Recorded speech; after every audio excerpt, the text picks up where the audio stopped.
vivid versions. So let me set the scene, because this doesn't start on a Sunday evening. It starts much earlier than that. It starts the way most slow things start, with something small enough that you file it away instead of saying anything about it.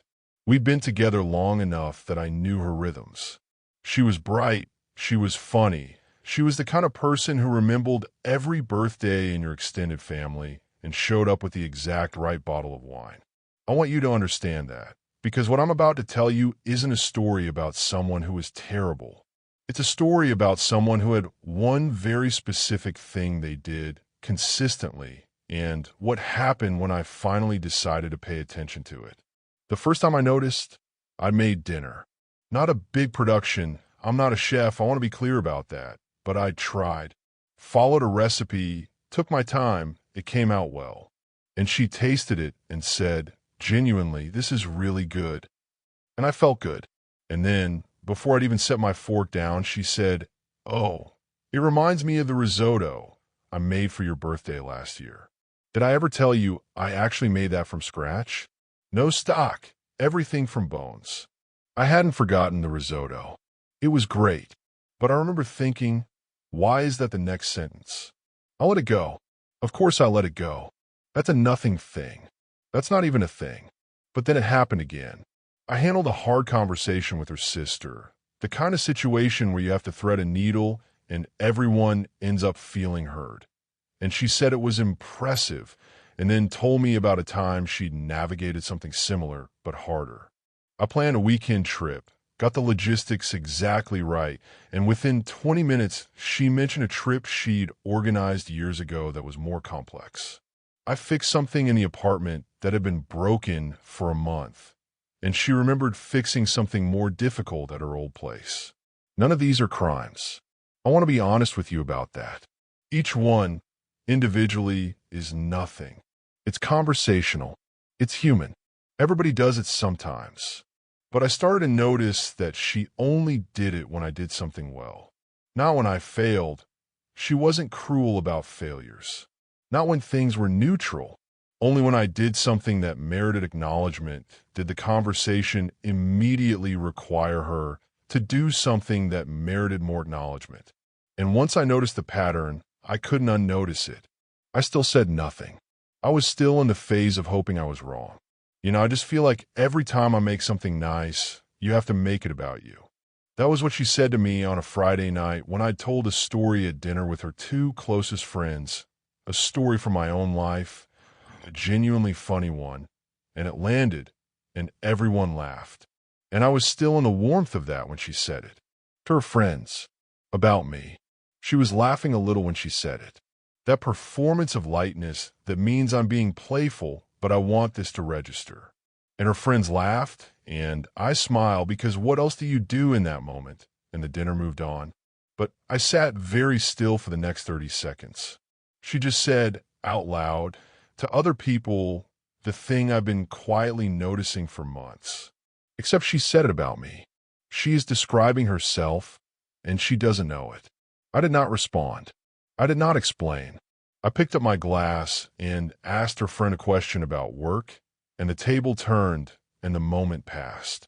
But something clarified in me that I've only felt a few times in my life, a kind of cold, quiet certainty. Not anger. Anger is loud. This was more like, I now know exactly what's happening. The only question is what I'm going to do about it. That weekend, I started counting.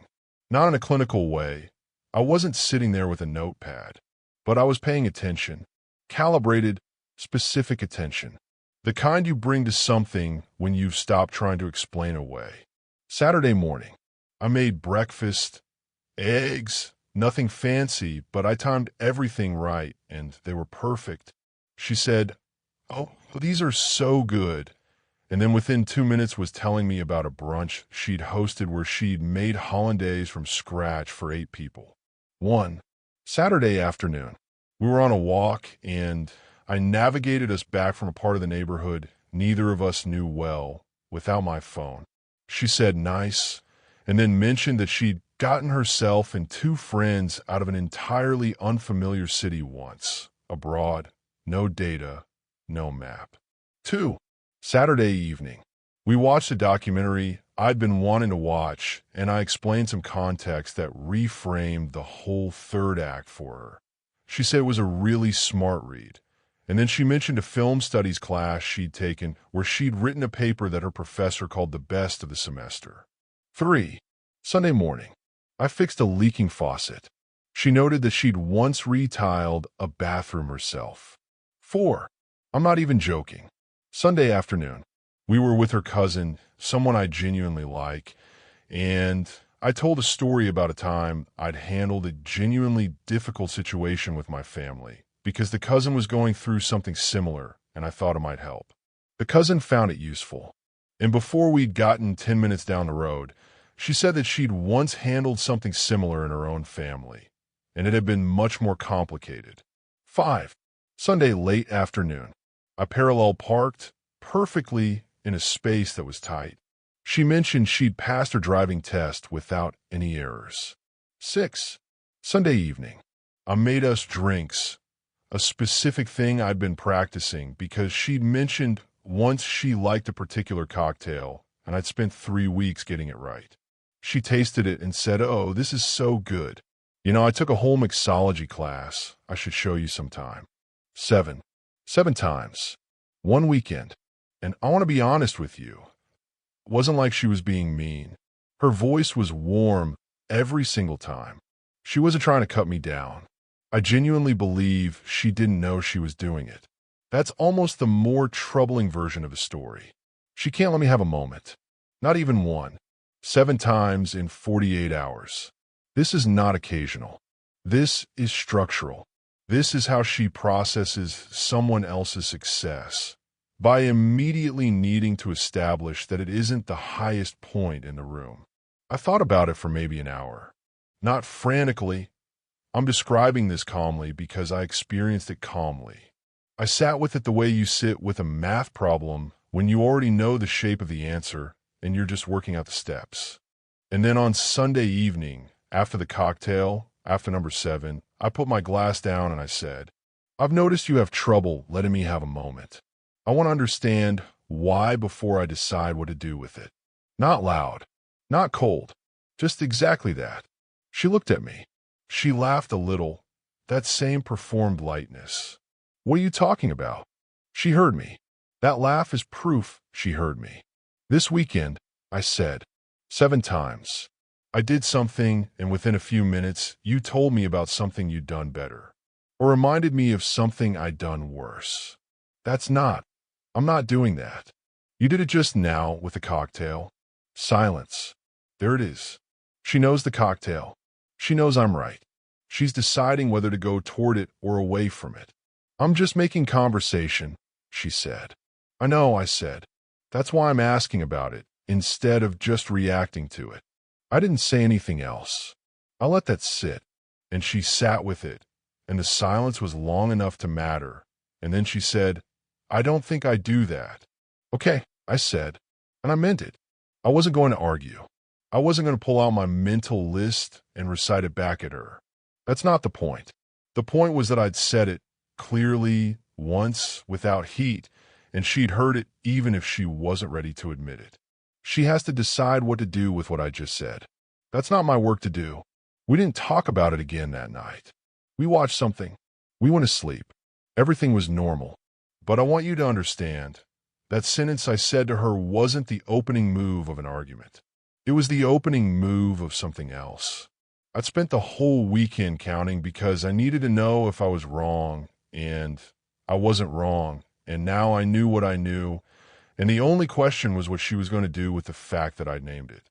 I want to tell you about the following week, because this is where things actually happened.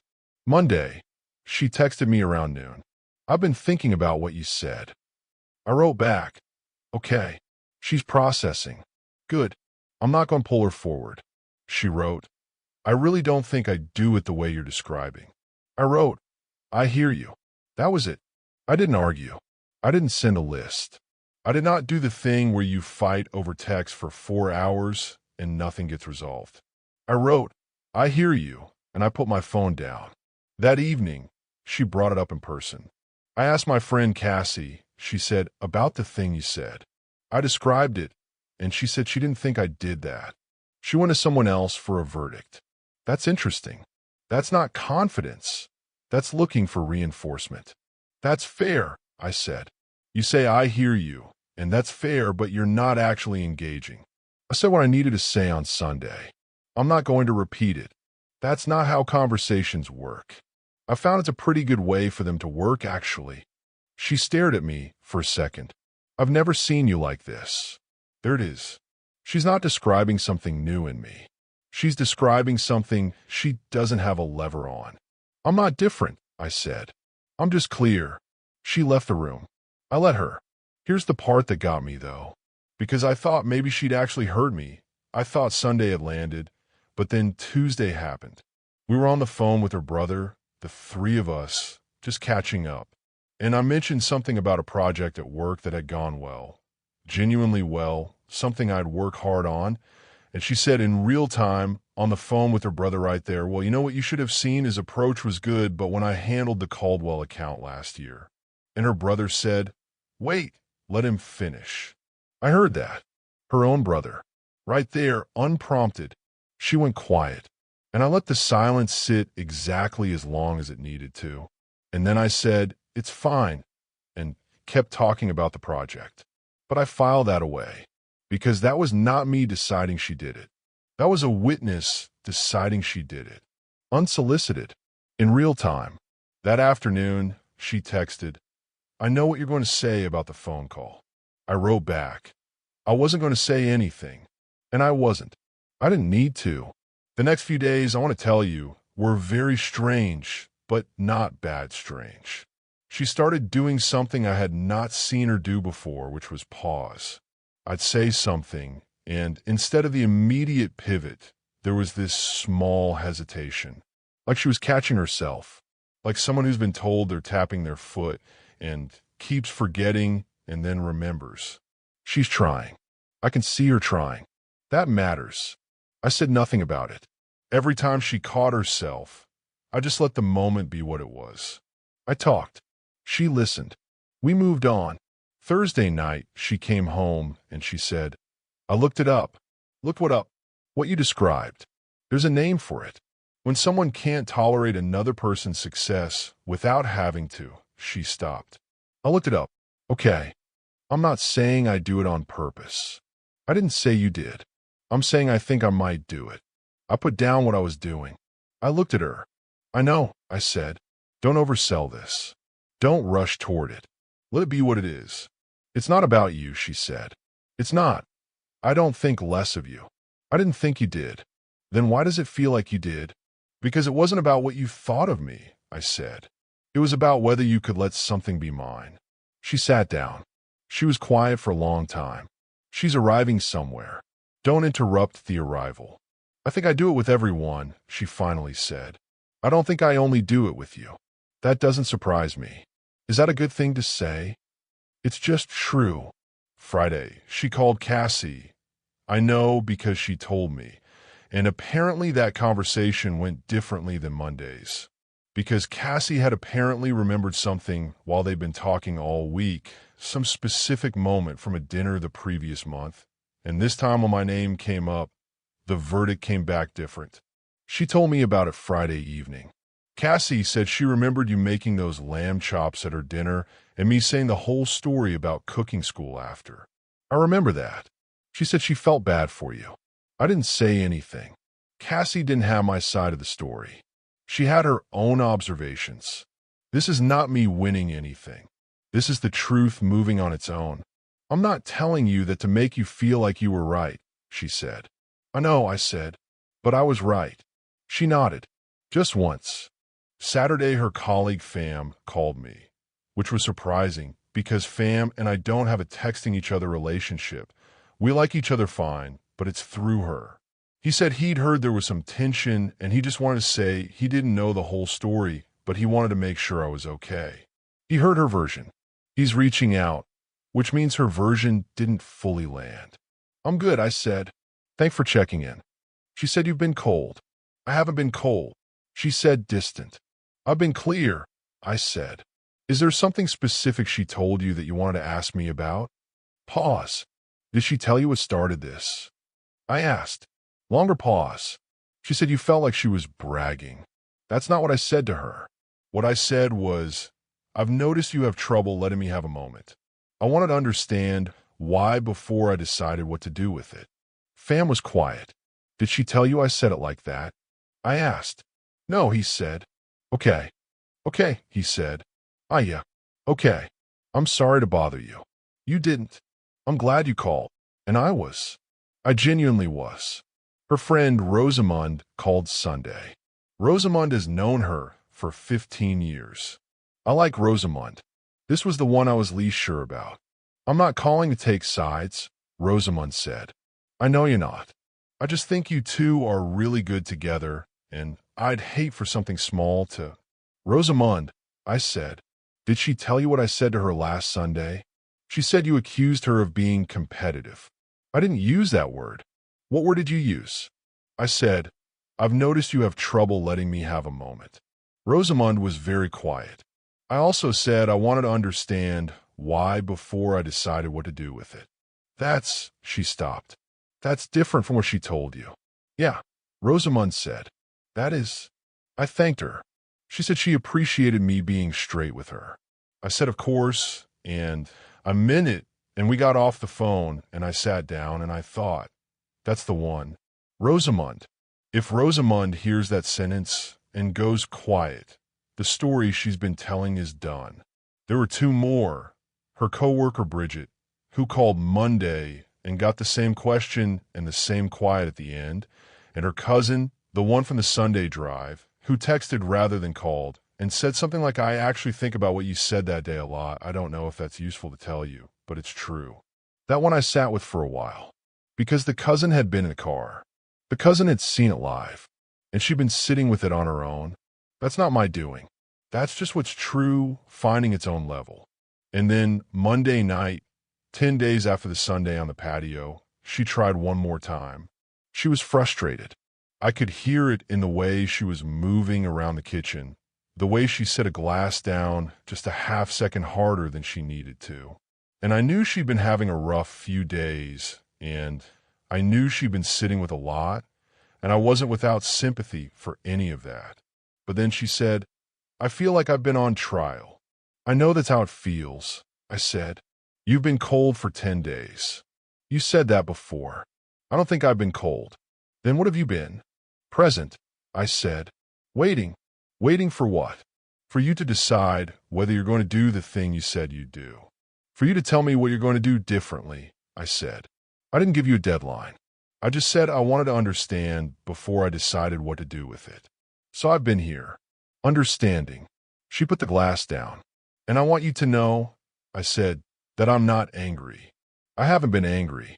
But I also can't pretend the thing I named doesn't exist, and I'm not going to. The change came in pieces, and I want to be specific because specificity is the only thing that tells you whether a change is real. The first one was the most concrete. She bought a notebook, a real one, paper, and started keeping what she called a gratitude list, but the actual instructions she'd written at the top was things that don't require me to add anything. I saw it because she left it on the counter, and I think she meant for me to see it. There were maybe a dozen entries in the first week. One of them just said, cocktail. Let it be good. I let that sit without comment. The second one, she stopped finishing my stories. This sounds minor. It isn't. There were at least 3 times in the 10 days that followed where I was telling something, and there would have been a natural pivot point where she would have entered, and she stayed back. She let be mine. I noticed every single time. Third, she had a conversation with her mother. She told me about it after, in which she apparently asked her mother if she remembered ever feeling like she had to prove herself around her kids. The conversation was long and apparently hard, and she came home from it looking like someone who'd put something down that had been heavy for a while. She said she did the same thing to me, she told me. I figured, I said. You knew. I suspected. Fourth, she corrected herself, out loud, in front of her friend Yemi. I was there when she started to do it. She started telling a story that was clearly a pivot away from something I just said, and she stopped herself mid-sentence and said, "Actually, no. Let's stay with what he said. It was a better story than anything I've got." And Yemi looked confused, and I didn't explain, and we stayed with my story. That was the one that got me, I'll be honest.